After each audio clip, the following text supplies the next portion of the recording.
This BOF Live event is brought to you in partnership with Tipsa, a global e-commerce technology solution, enabling brands to sell through shoppable content on digital surfaces, reaching over 200 million people monthly. Learn more at tipsa.co.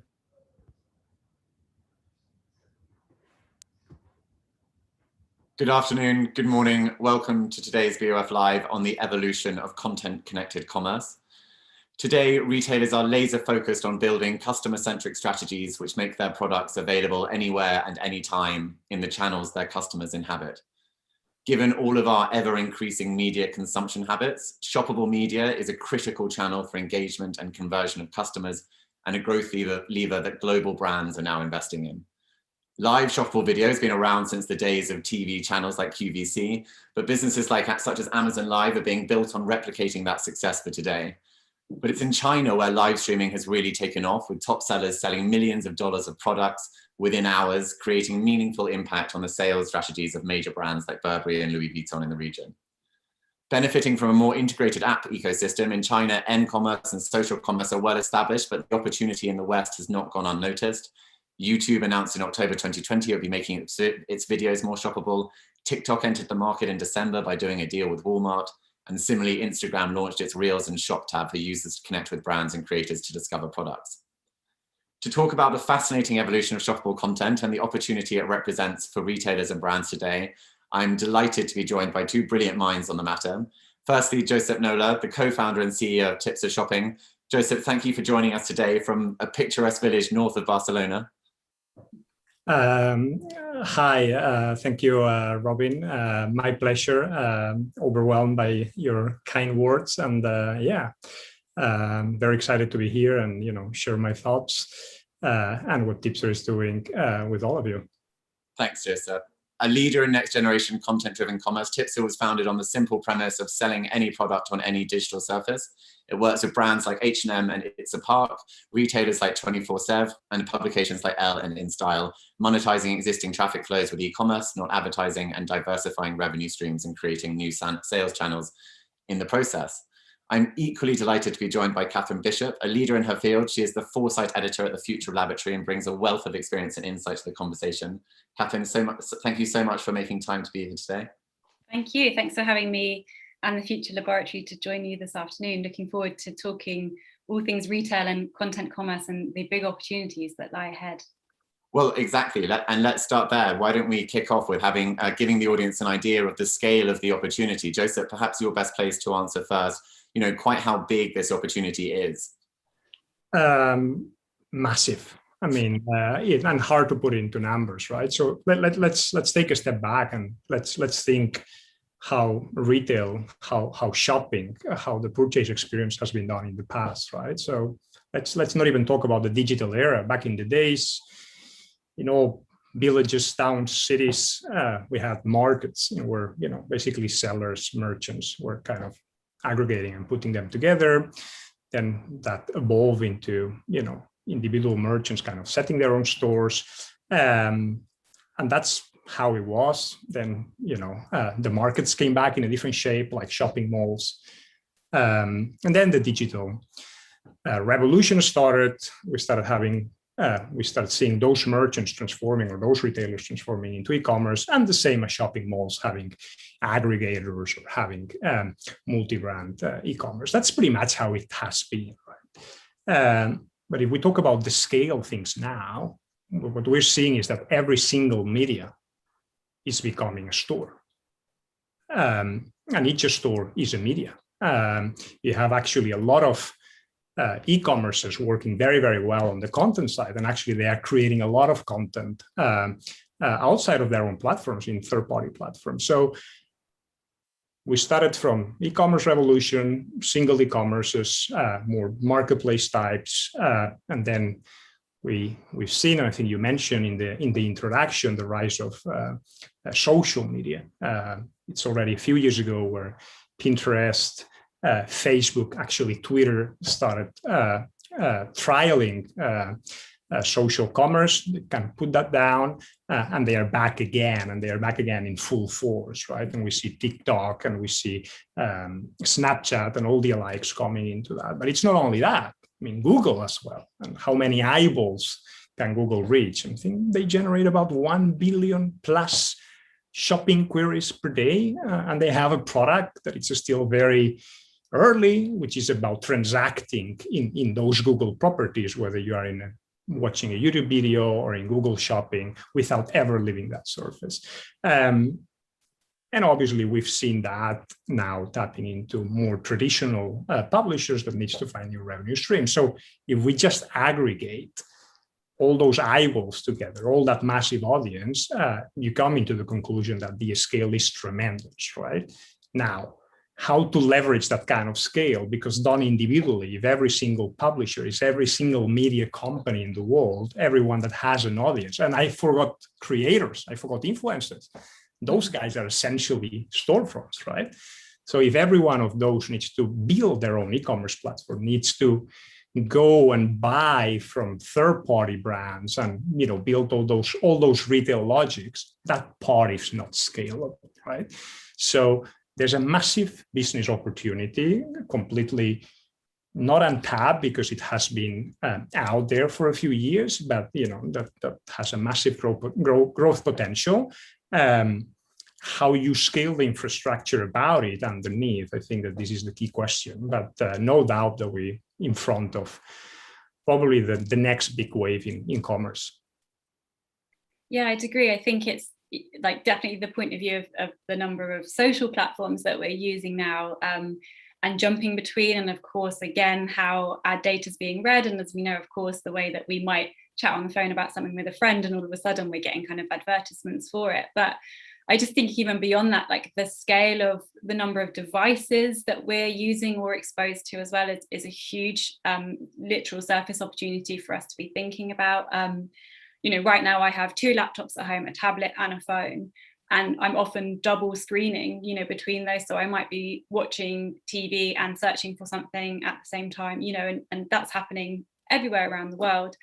A quick search online and data from Statista shows that I think by 2030, there's going to be around 50 billion Internet of Things devices in use around the world. So those are devices that are talking to each other as well. So you could have your smartphone, but you could have your kitchen appliance and your smart fridge of the future with an inbuilt screen where you could have your tutorial kind of live streamed from a food brand that's going to, tell you how to make that breakfast bowl that you've seen on Instagram that morning. And so, all of these things are going to start working together, and those micro interactions that we have to start thinking about with a view to this opportunity.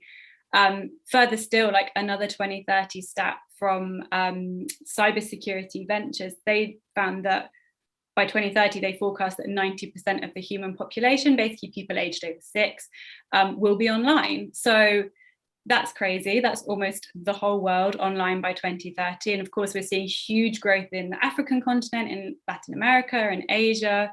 I think right now in the Middle East and Latin America, roughly the average consumer spends 3 hours a day on social media. That's likely potentially bigger in some regions. That's insights from Global Web Index, but that says something there too, because as more people are coming online in these regions and much younger consumers, we can really be thinking about what also are the untapped markets potentially as well for this kind of content commerce and this kind of surface opportunity. Not to mention, or forgetting actually, who to target. And actually, it sounds a bit strange, but girls and women in particular, and again in these regions, the internet is a gateway to education, to career development, to personal development, and of course access to goods, to be able to buy things online and explore brands and look at international products. And also women traditionally do hold the household spend and will continue to do so. So that's something also not to forget about. As this proliferation of technology and devices grows, the audience opportunity is going to be huge there as well. We're obviously on the precipice of, as you said, Josep, probably the next iteration of commerce in, everything, everything to do with commerce is changing, this understanding of just how everything can change. We also know that we're on the precipice of, a changing experience as technology improves, as 5G is rolled out, etc. And, I think later on in the conversation, we're going to talk a little bit more about what might be on the horizon. But just before we do that, just to take it back to, people's businesses today and what, how this has evolved today, it would be really helpful, Kathryn or Josep, whoever, maybe we'll start with Kathryn, just to have a bit of an understanding of sort of where we're at now with shoppable content, because it's such a big opportunity, but how has the content itself evolved to where we are today? And then, and later on we can pick up on, how fundamental surfaces are to tapping new consumer cohorts and things like that. Sure. I'm happy to quickly answer first. From my side, I think what's been really interesting is this evolution from, your shoppable content used to be kind of, like 5 sandals for summer, or, gifts for Father's Day. And it was quite bland. It was quite everyday. It's tipped very much into being educational now and very informative. So I think these days you learn from your content-based commerce. It gives the customer either something they didn't know about themselves that they discover, or it empowers them with really vital information. So we've seen this happen a lot, I think, over the last year with the pandemic and with COVID, and brands really, finding their place as experts to offer advice or guidance, whether that's on health and well-being, or, just ways to navigate quite a difficult time. Even with Black Lives Matter as well, brands stepping up and having a bit of authority at times, and maybe, finding their voice on social matters. But beyond that, there is also just the way that it's become kind of entertaining and quite fun. That idea of things like quizzes when you go on certain websites. So you might find out which is your preferred jean style with a retailer, or Diageo, for example, has rolled out quizzes to learn like which whiskey you might like the best based on what flavor food you like and whether you prefer bananas or apples. You do these kind of slightly entertaining quizzes, and next time you go to a bar, you know that you're going to order the Talisker instead of a different scotch, for example, because you have an idea of what your whiskey is. So again, I think it's that shift for education, or towards education, and kind of informing, and also move away from it being just a one-way broadcast. There's a lot more around this kind of like interaction that you can often have now through this kind of content with commerce kind of folded in. Our retail macro trend from 2020, Feedback Frontiers, which we published just as the kind of pandemic hit, talked about this era now of, rather than our communications being direct to consumer, it's direct with consumer. It's that model again of kind of having that two-way thing of, they're doing the quiz, they're putting in information on your website, you're learning about them, maybe your brand has a WhatsApp group that it hosts and people are joining and able to interact with you directly. So yeah, I think just what's happened is like brands have crept into the kind of homes and everyday interactions of people, and that's where it's evolved. It's become much more kind of personal and intimate, especially, I would say. Absolutely. I mean, I think that there's 3 elements, 3 layers to be taken into consideration here. One, which I think Kathryn covered very well, is about the consumer behavior and the level of expectations, right? Mm-hmm. That has changed over the last years because we have these devices, we have this connectivity, because we're spoiled in a certain way, and because there's a whole new generation that has grown up with Spotify, with Netflix, with Uber, and with on-demand services, and as well as Amazon, as well as other great e-commerce, just delivering in 24 hours or 2-3 days, and having all that kind of choice available. So from a consumer standpoint, there's that very high bar, that very high level of demand on how do they want things, right? When they are consuming something, they want to have the possibility to engage, to build out those like bi-directional kind of conversations, as well to transact, right? And they want to transact in their terms. And now you have also this explosion about buy now, pay later kind of different offerings. So from a consumer perspective, there's a massive push on that. And then you have the publisher or the media, right, layer, and then the retailer.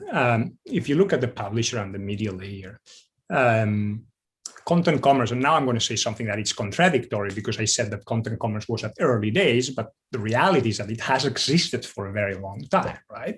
If I go and, pick up in my news agent the latest issue of a fashion magazine, it's all editorial wrap towards ultimate commerce, right? Might not be available this season, and it might come next season. Remember, I think a lot of these magazines at the end, they have like kind of a little catalog. You mentioned Robin, the TV shopping. I mean, this is as old as, of course, it has evolved thanks to technology, right? So it's always been there. It's just a matter that now with technology, we can give it a better layer. We can have a more seamless experience. Things can be measured end to end and so on and so forth. And perhaps the monetization opportunities are bigger.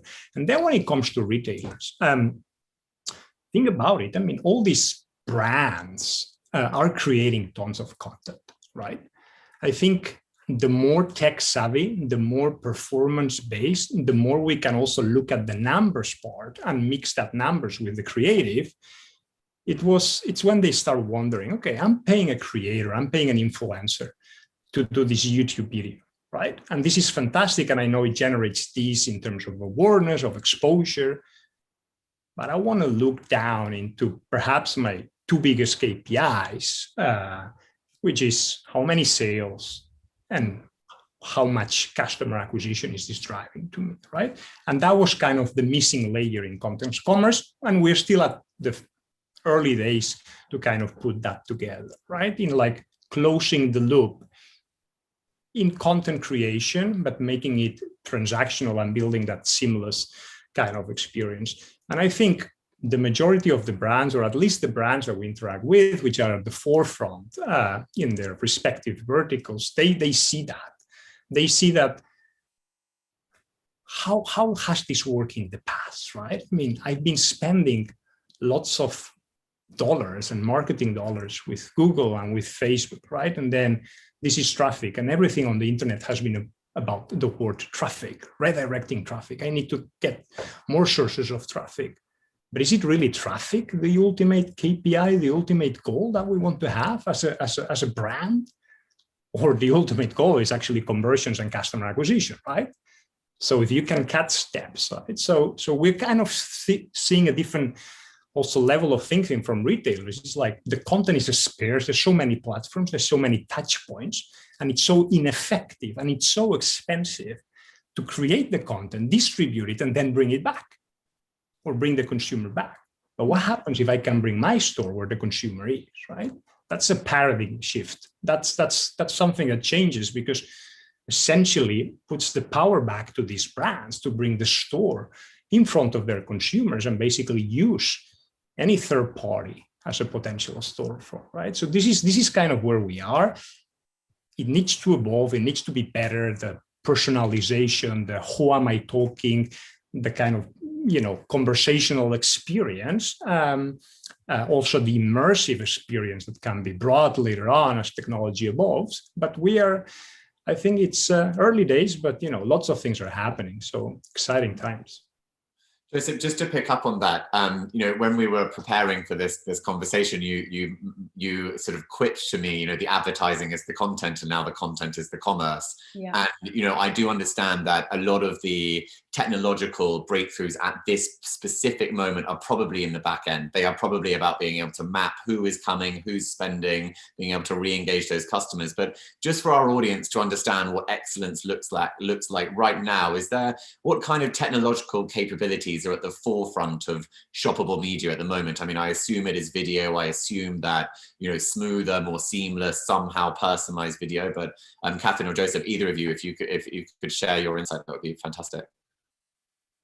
Kathryn, do you want to go first? Sorry. Yeah, sure. I think for me, we've kind of touched on it a little bit. And I think in your intro, Robin, the whole live stream shift, 5G is steadily rolling out here in the UK. Obviously, not everyone's device can connect to 5G. So, once there's, the economy of scale, as that tech gets cheaper and more people access it, that's going to have huge potential for, the types of experiences that we can have, the multi-layered, the kind of multiple people or brands being involved maybe in one single content commerce experience. So I think, live streaming is going to be the huge thing to watch beyond China. We were saying, how is it filtering into the West? We're looking at Europe, actually. AliExpress and Forrester recently did some research and found that 70% of European consumers are interested in this idea of shoppertainment or retailtainment. So, combining viewing or watching something with shopping. So, this new generation of the kind of QVC format maybe. And 59% say that they've either purchased through live stream or on an e-commerce platform, like through a live stream experience, or they would be interested in doing it. So, you know, that's almost 2/3 of people who are really kind of up for that and interested. And then even glancing at China, you can see that live streams last year, in the first half of 2020, they report that they had more than 10 million live streams in the first half of 2020. This is according to China's Ministry of Commerce.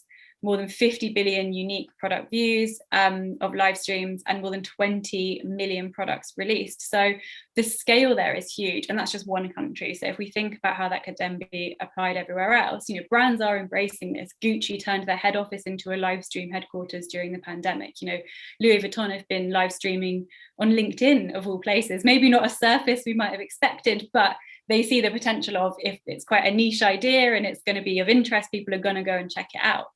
A great Chinese example is the jewelry retailer Ideal, who, you know, pivoted quite literally during COVID and stores being closed, and going, well, look, actually the majority of our, you know, employees, our store staff are, you know, under 30, they're Gen Z.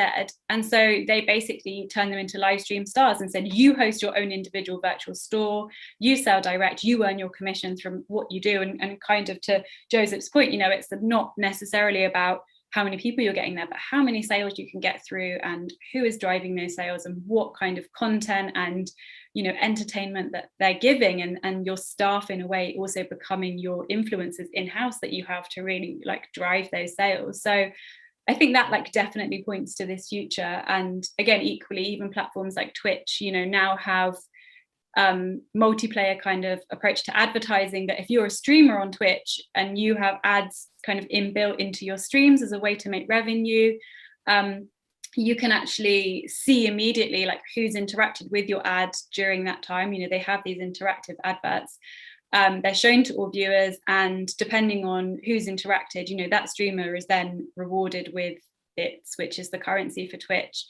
And of course, you know, the more people that, you know, partake, and it might be in a poll maybe for Twitch to find out more, it might be from, you know, a brand kind of, you know, you can have those ads where you pick one or the other and you have a different content experience. You know, that can also unlock something equally for the viewer, for the user, the Twitch user instead. So we're starting to see these kind of slightly different approaches to it. But yeah, I think the live stream opportunity is definitely the one that feels like it's going to hit us very quickly, very soon. And I've got some more case studies to tell you about later on, but I'll let Josep say a few words on this.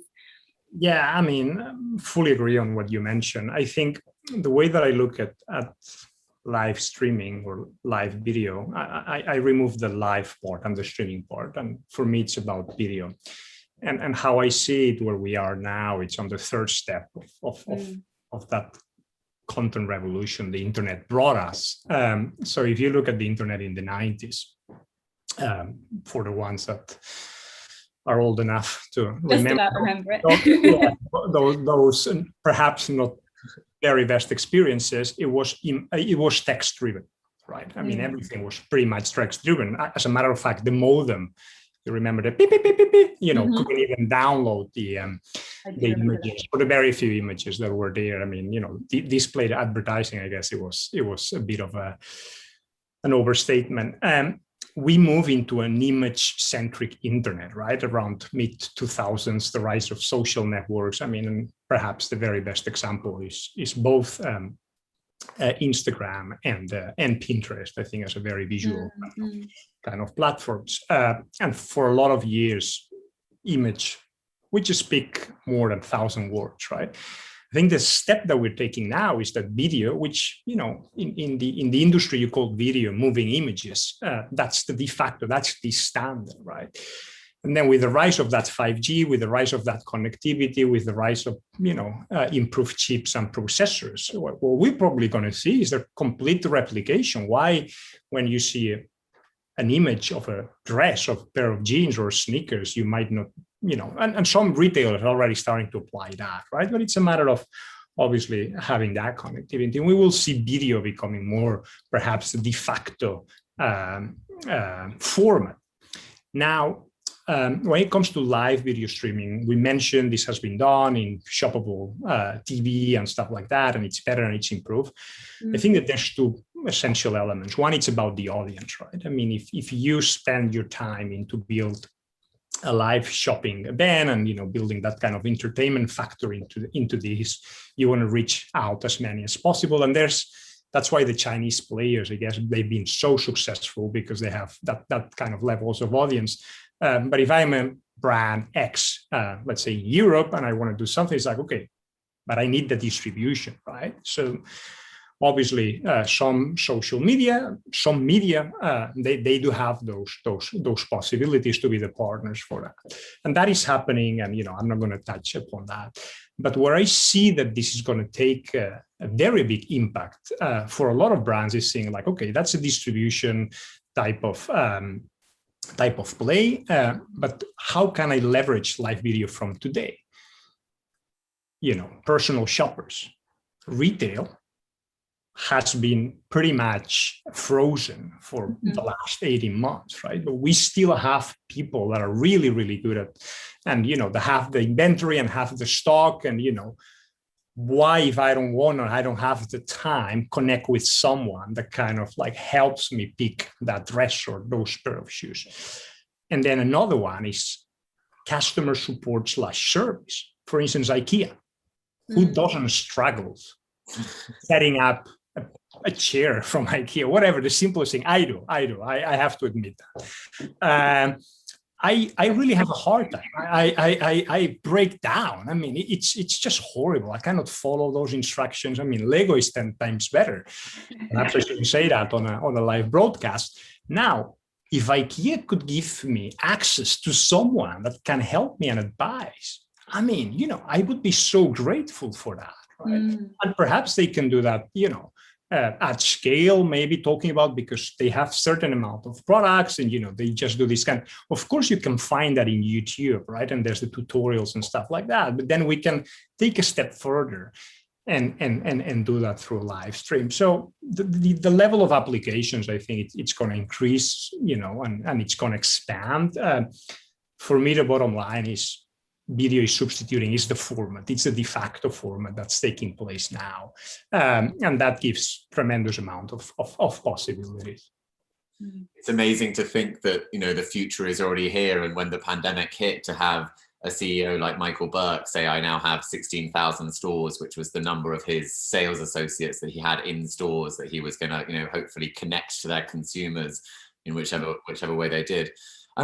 Kathryn, I want to pick up on something that you mentioned earlier, and forgive me if this isn't one of the macro trends that you want to talk about, but we were discussing some high growth, the internet is growing at 300% in Southeast Asia. There in internet adoption, there are, clearly some very high growth markets where connectivity, especially through mobile phones, is a huge macro trend, which is distinct to some of the commerce trends that we've gone through as a global industry prior. But are there any other insights you can share about some of the sort of macro consumer trends that in how we're responding to everything Josep and yourself have just mentioned? Yeah, sure. So I was a bit naughty actually, Robin, and I was thinking more on the vein of the drivers, but I think they can often be kind of seen. We talk about global drivers at the Future Laboratory, and these have a 10-year plus view for us, and these are kind of unchanging, shifts that are long term. So, it might be, as accelerating technology is one of our global drivers. Evolving demographics is another. As people are changing, they're moving around the world, different generations are being born. We're going to have 6 generations alive this decade, from newborns through to the boomers and the last generation of the silent generation sort of thing. So that's my grandparents right now. So there's a lot of those kind of bigger global drivers that we're watching. But I was kind of thinking more around these drivers to do with things like trust and convenience and again, education. And I think those really stood out for me as reasons maybe why consumers are responding positively to content-driven commerce, why they might be seeking it out. And as, Josep was just saying, I think there's a lot around convenience, really allowing us to, at a time when technology is accelerating and when, this global versus local, again, another driver of ours kind of impact is taking place where everything is globalized, but also we are very focused on local again at the moment. And we are really thinking about our impact as the individual as well. this idea of cutting through the noise, we had, I think, a 2017 macro trend called the focus filter, and it was all around, you know, so much bombardment is happening with brands and retailers jostling for our attention that it's actually now, how do we cut through that? And so I think here the idea of content commerce is being very convenient. We think about platforms like The Strategist, they get straight to the point. They tell us kind of what we need to know, price comparisons, tried and tested products, you know, best value. You know, it's kind of making the idea of the Witch magazine a little bit sexier, let's say. But, you know, we are looking for this because you go online, and I think estimates on the web suggest that right now we see 20,000 adverts a day, or at least 20,000 pieces of content that are technically an ad, whether it's something buried, you know, on Instagram as you scroll through, whether it's an interstitial on a website or a pop-up or a banner. You know, we are seeing adverts constantly, and we are constantly shopping. We are unwittingly constantly shopping. So, you know, if we can have this content commerce that allows us to kind of cut through, you know, convenience, one, definitely. I think the other is, of course, trust. That's a huge thing for people, and especially if you're shopping still online and from startups or brands that, you know, aren't your John Lewis, that you kind of intrinsically trust, let's say here in the UK, you know, you are always going to be looking for that way to kind of find that trust. And of course, for the retailer, you know, if you're putting out content, and it has the commerce aspect tied to it, that it breaks through that thing of not seeming to, you know, salesy. And I think here again, you know, there is this deficit that currently exists. The aforementioned Feedback Frontiers macro trend that we published last year, you know, we examined people's awareness of fake reviews and, you know, former employees outing brands for posting fake reviews. And so it really makes you go, okay, hang on a minute, how much do I trust online? And so that's what I think will drive this idea of brands, again, using their content commerce to educate, to kind of inform, as we touched on earlier on, to collaborate more closely with potentially the people who are creating that content for them. So be it influencers, be it kind of collaborators. What's been really interesting for us to watch is the rise of brands creating things like academies or universities, in order to ensure that their collaborators are fully clued up on the brand. They know all the terminology, they know the history of that company, that they can speak, you know, informatively. And that ensures that the resulting content commerce that's produced is as authentic as possible. It is actually on brand.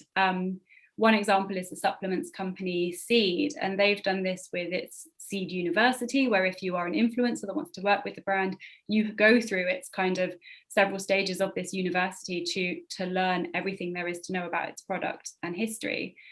Even the esports platform or group FaZe Clan, you know, last year they created a talent incubator so that any future members joining the FaZe Clan have gone through, you know, this process of working, I think, through like a 5-stage kind of journey that they almost called it, where you learned all about the core values of FaZe as an organization. But what was really interesting is they also did things like cultural and sensitivity training, D&I training, mental health awareness, you know, knowing about gaming, knowing about the bigger industry that they were focused on. So also for brands or retailers thinking about this future of building trust, of you know, ensuring that they are catering to what that consumer might be interested or need from that content commerce. You know, it doesn't just have to be about the product. It can also have that kind of bigger life and real world skills that could be imparted kind of through that side of the business. So yeah, they are a little bit off the macro theme, but I thought it would be interesting to think about what are the drivers more so of what's making the consumer seek out this sort of content, or again, trust or look for the convenience that this content can offer. Josep, have you seen any businesses that respond particularly well either to those sort of macro themes that Kathryn's just spoken about, trust and convenience, or, you know, which businesses do you think are emerging to respond to the trends that are really driving how people are behaving in commerce-based forums? So yeah, absolutely. So again, there's two angles, right? And one angle is the media. And adding to what Kathryn was mentioning from the consumer standpoint, the media adds a layer of relevancy, a layer of context, and also a layer of trust, right? Let's think, I'm perhaps less academic, and I try to look at myself. It's like, what are my browsing patterns, right? I mean, I go to the same sites every day. I do a rodeo. And I think a lot of people do that. We have a bunch of trusted partners. whether it's your social media and then a bunch of sites, whether it's news or informative or, some of the hobbies that we have, right? And we do that because we have a trust relationship with those media partners. And in here, the media, it's not Instagram or it's not YouTube or it's not Twitter itself. It's the people that we follow, right? That creator, right? And that gives us an element of trust, an element of relevancy, and an element of context. And that's essential to make content commerce successful. And I think, what we see from a publisher perspective, obviously, great success in kind of putting that together and transforming that into a business. Burda, that holds a bunch of lifestyle publications in Germany, like Elle magazine, InStyle, Cosmopolitan.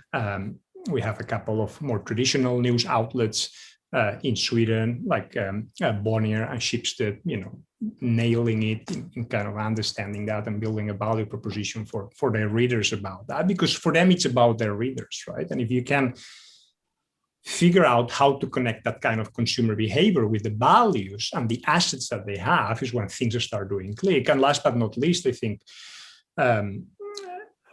it's recently launched, but Bustle Digital Group, BDG, I think that they are the forefront on thinking how content commerce can play a key role for them and for other media going forward. So that's on one side, on the publisher media side, and then you have on the brand side.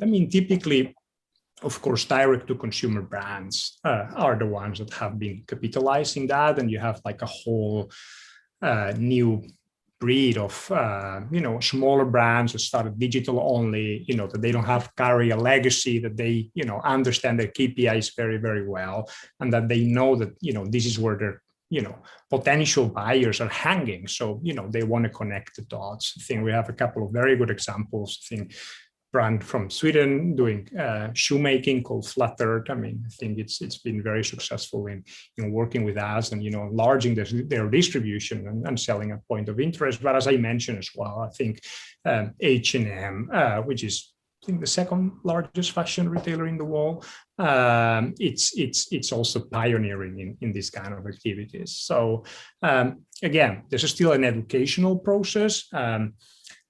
We're saying that this is new, but also we're saying that this is not new. It's just more advanced and more redefined. There's obviously an educational process, and our job consists also in like removing all the pain points, because from an infrastructure standpoint, it can be very complicated. We're talking about so many things. So remove all these pain points. So on one end, you have the consumer, then the publisher, and then the retailer, and put all those three together and building that seamless, that convenient kind of experience. I want to change tack slightly, and we've sort of mentioned a number of themes that are relevant to this, but it's very easy, I think, for advertising to have a bad name. It was sort of, especially in the fashion industry, because of traditional fashion publications, no one really wanted to draw attention to the relationship between editorial and advertisers. It was a very well-known secret, but it was not the narrative we were talking about. But I think what this opportunity, and as we've spoken about convenience and the filter focus and really customer-centric thinking, is that you are actually able to improve the experience of the customers or the audience members. You're giving them something that is relevant to them, that is convenient, that they do want, that does fit their lifestyles, their values, their thoughts. And I wondered if, Josep, perhaps you can start with sharing some of the opportunities in sort of improving that customer experience, and then Kathryn, if you could share your thoughts afterwards, that'd be fantastic. Absolutely. First, let me say that advertising, it's there, it's always been there, it will be there, right? And there's always this classic saying that good advertising becomes content, right? What we should add to that is good advertising becomes content, and good advertising should be super measurable and super performance based. And if you can just get down to the numbers, then it's a win-win for everyone. So advertising has started from you pay by eyeballs, right? Like classic print. I have this distribution, I have this readership, blah blah blah. Then it got translated on the internet on CPMs, right? How many times my ad is going to be shown. Then Google emerged, and it kind of got changed more into a CPC. there has been CPO or paper order underlining for years and years and years. It's just a translation, a formula. You can move a CPM into a CPO essentially, and that's what we have to leverage. And we actually build technologically solutions in where you can buy straight from a banner. I mean, there's that's something that we've run and we've tested. What we're saying is that we're not here to change advertising. We're hopefully here to make advertising better for the advertiser, for the publisher, and for the consumer. I mean, essentially, if the consumer clicks and you're on a mobile device, you don't want to get redirected to another site, open a new window, browser, and whatnot. I mean, probably your intent is pretty high when you click on a particular product that maybe it's already remarketed to you, right? So why not staying on the publisher surface after you have completed the checkout experience, which is essentially good for the publisher because, you retain that kind of traffic. So again, we're not here to go against advertising. We're here to improve and go hand in hand. And essentially, good advertising is content, and we're just trying to make that content shoppable. Now, I think I lost a little bit of the thread of your question there. So. No, Kathryn, do you want to jump in? Yeah, sure. I mean, I think when you were kind of mentioning that there, Robin, about, the way that the advertising becomes the content, you think a lot around the kind of paid promotions or the kind of paid campaigns that you might find now in still like a print title.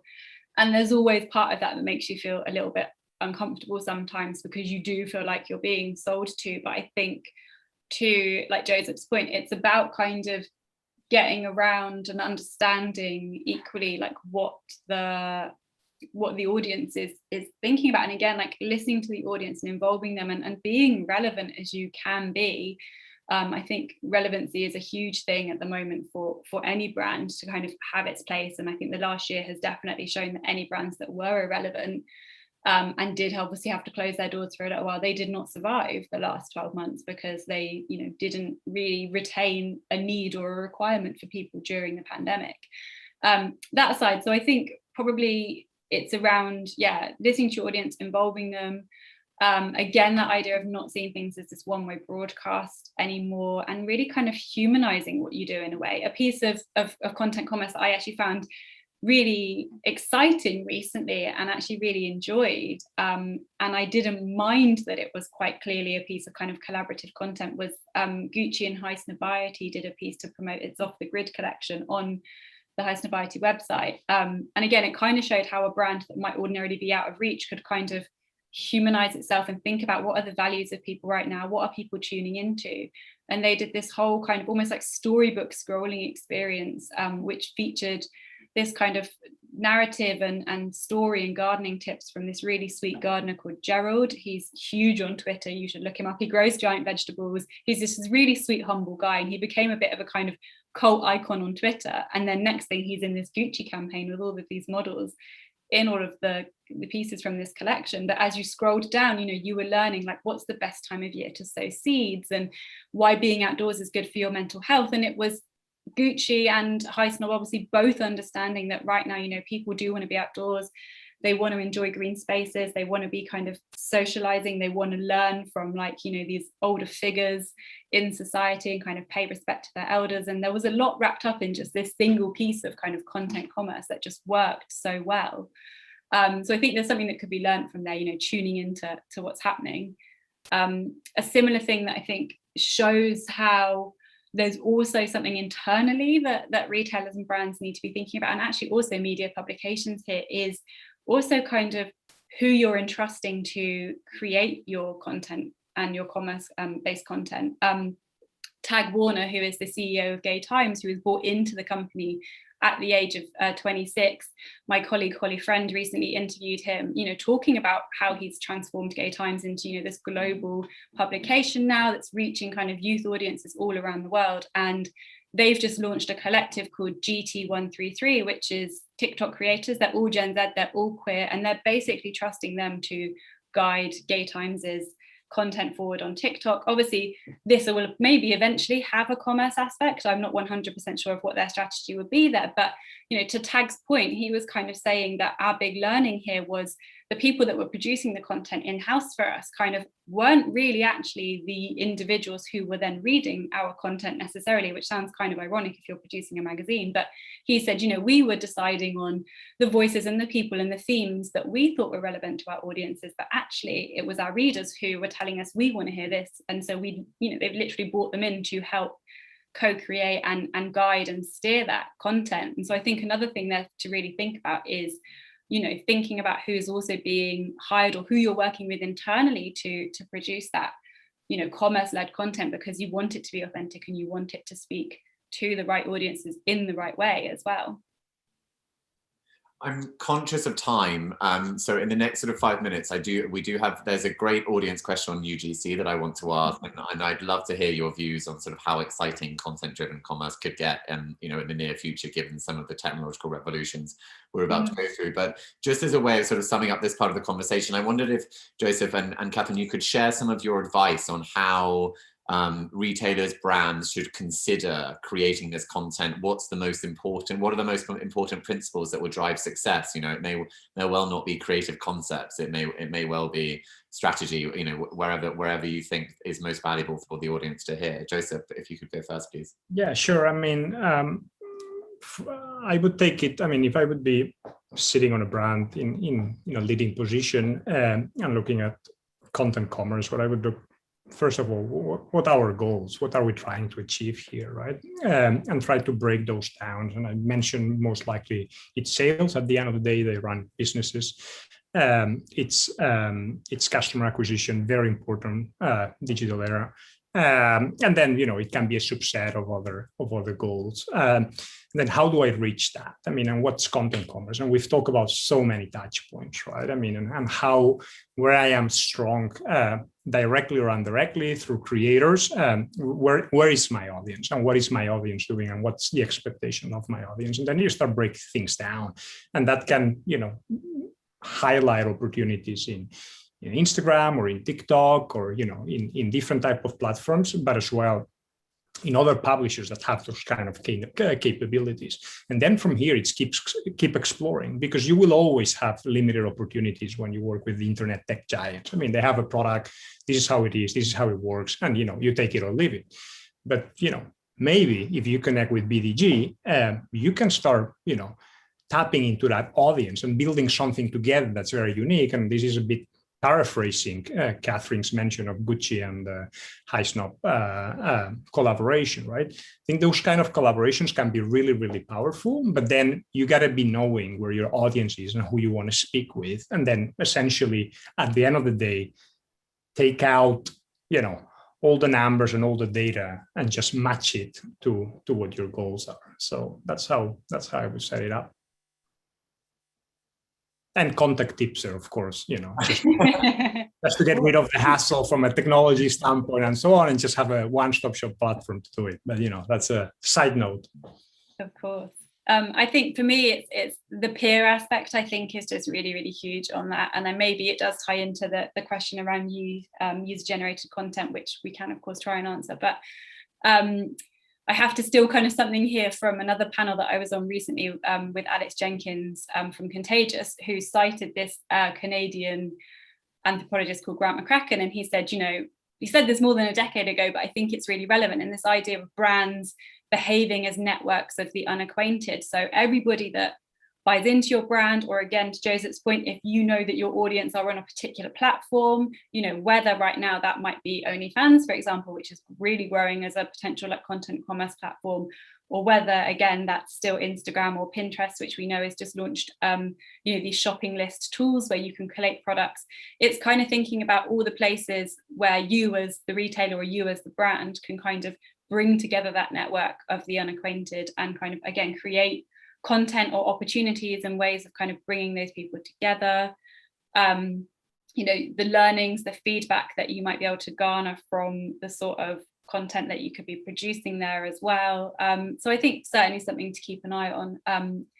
one case study that I'm quite excited about, I'm actually talking to them tomorrow, so I'm really looking forward to it, but I've been reading a lot about, is a new platform called Galaxy, which is a resale app, which again, it's all about live streaming. So it's basically Depop meets TikTok in many ways. They might hate me for saying that, but it's kind of bringing those two ideas together, that you're reselling, and it's all about kind of that sustainable mindset that Gen Z loves. So again, thinking about like the values of that customer, thinking about, you know, where they want to be, where they love performing, they love being online, they're used to being in front of cameras, and they love, as we were actually discussing, I think before the conversation kicked off today, between ourselves, sustainable fashion. They love buying pre-owned or vintage. And so this Galaxy app is kind of uniting everything in that one place, and recognizing that there is this ability to kind of tune into those values, tune into that peer-led selling, do it in a way that is entertaining, it's interesting, you can build a community, you can follow sellers. So yeah, I think that's kind of, again, my 2 pence worth. I hope I answered the question, because I think we went slightly off there, but anyway, some more insights, hopefully. You did, and actually you did answer lots, and I should give Richard Bow due credit for the question. Lots about the UGC. I think the combination of the trust of Gay Times appointing 137 people, and what we heard about Seed University. The question was really how the change, how the relationship between brand and consumer would shift. UGC was the content creating forum in between. But well, that's it. And so many brands then feature that once they know that they've got those kind of trusted network of user generate, you know, consumers that are able to generate that content, they are featuring it, and it does work. It does encourage you to buy as a consumer because you recognize that. But I think the brand education aspect, in fact, actually the Galaxy app that I just mentioned, they have an academy to give you live streaming tips. So you're also giving your users something back. They're gaining life skills from using your platform or using this content-led kind of commerce experience. So yeah, a lot that could be learned. To finish off, and you know, it may be my dystopian Blade Runner, you know, I knew the internet in the 90s, so it might be that. But Joseph, when you and I were talking about this, and we actually ended up talking about self-driving cars, and you shared an insight that actually, you know, the trillions of investment, or it may well be multiple billions, but the huge amounts of investment that has gone into self-driving cars could arguably be seen as an investment in, you know, proprietarily owning the attention economy of the commuting public. And that if you own the self-driving car, you own all of the screens within it, all the software to advertise. And obviously that advertising will not just be flashing banner ads, it will be far more nuanced. But, you know, clearly AR, VR, XR, you know, we're going to get augmented reality, virtual reality. We're talking about the communities and our interconnectivity as individuals and the unacquainted. What for you is the most exciting thing that could be on the horizon for shoppable content in the future? And Kathryn, perhaps you can kick off, and then Joseph can close the talk, and then we will let Okay, there was one that kind of slightly horrified me, but I'm also really intrigued by if and how it might function. I think someone actually said that Emirates might have already been exploring it, but it's airplanes. Obviously right now they're not a huge consumer base, but if we think about how well duty-free has evolved, and then you think about the plane, there have been suggestions that in future plane windows will actually be replaced with screens, so that when you fly, obviously some of the time you are actually kind of airborne, or it's nighttime, or you might pull down your plane kind of shutter on your window, actually those could turn into screens. And obviously if you might be taking, let's say, something like a Ryanair potentially, where advertising is everything on those planes, it could be that those soon are, you know, constantly there, and you might have to pay a premium not to have the adverts, to have the window seat instead of the advert seat. So again, maybe a slightly dystopian take, but there could be some really interesting brand opportunities. Again, if we're thinking about you know, the kind of more luxury airlines as well, you know, what could they be offering that could be more of like a branded content experience that might exist in that space, again, for luxury brands to maybe promote, or, you know, if you're flying to a particular destination, a particular hotel chain to really capture you. So yeah, some maybe slightly different use cases, but yeah, the car one is also one to watch. Sony is already exploring how to create these kind of like decks within your car where you can have this kind of all-round entertainment experience. So yeah, one to watch for sure. Yeah, I mean, we've mentioned a few before getting into a full Minority Report kind of. I think it's obvious that the amount of screens is growing, and, you know, the amount of touch points, and we will be spending even more time online because we will have more tools, more hardware doing things for us, whether it's a car or whatnot. I think that the next important one, which is recurring, right? And this feels like the gift that keeps giving in a way, but it never gives. It's the immersive experience, right? I mean, if we think about e-commerce now, whether that happens on a regular web store, or that happens on a marketplace, or that happens in any of these content commerce touch points that we mentioned today, there's limitations. It's very two-dimensional in a certain point. And I think that the next one, and that needs to happen. I mean, and that's why still like physical retails excites us and gives that, I don't know, touching something, smelling. I mean, we might not want to smell shoes, but you understand what I mean. I think that one, it's something that we are not there yet. There's been attempts, but I think that could change things. The live video that we've been mentioning, it's already a starting point on that. Everything being transformed into moving images. I think it's giving a different layer. It's more three-dimensional. We get to see things with kind of like better clarity, but probably getting into a deeper immersive experience, whether it's full VR or like a mix with augmented reality. I mean, that's certainly very exciting to watch. Amazing. I think also, if you don't mind me quickly saying, I don't know if you were going to ask about this, maybe Robin, but we didn't touch anything really on the metaverse. And I know this has been a buzzy term that a lot of people have been discussing, and like the potential of the metaverse platforms. And yeah, I just think, especially we've seen for kind of luxury brands, things like Roblox and of course Animal Crossing, we've seen the last year them really kind of come to the fore. But I think actually, to again Joseph's point of like that offline and kind of online, the digital experiences that you can have, Gucci, they just seem to be able to do everything so well. But they recently did their Gucci Garden Archetypes multimedia exhibition that's in Florence, like an actual exhibition, but then they did a Roblox virtual garden version of it. And I think that kind of showed how that crossover, that immersion could take place both online. It's what we at Future Lab dub Omnilux. So this idea of your kind of luxury experience happening in all these different channels at once, but you could also have it in person. And I think there's a lot to be said there, and a lot for brands to potentially explore for more of that kind of immersive content in these metaverse spaces. And I think even especially for the boomer generation, who have become actually the big gamers of the last year, and they've got really into these kind of virtual spaces as well. So maybe an audience to watch on that front. But that's my last 2 pence worth there. You're already here, it's just unevenly distributed. Exactly. A favourite quote of the Future Lab, in fact. Thank you both so much for your time. Joseph, thank you for making the conversation possible. I'm sorry that we overran a little bit to the audience. Please do check out the rest of the BOF Live screenings this week. And thank you again for joining us today. Bye, everyone. Thank you so much. Have a lovely day. Thank you.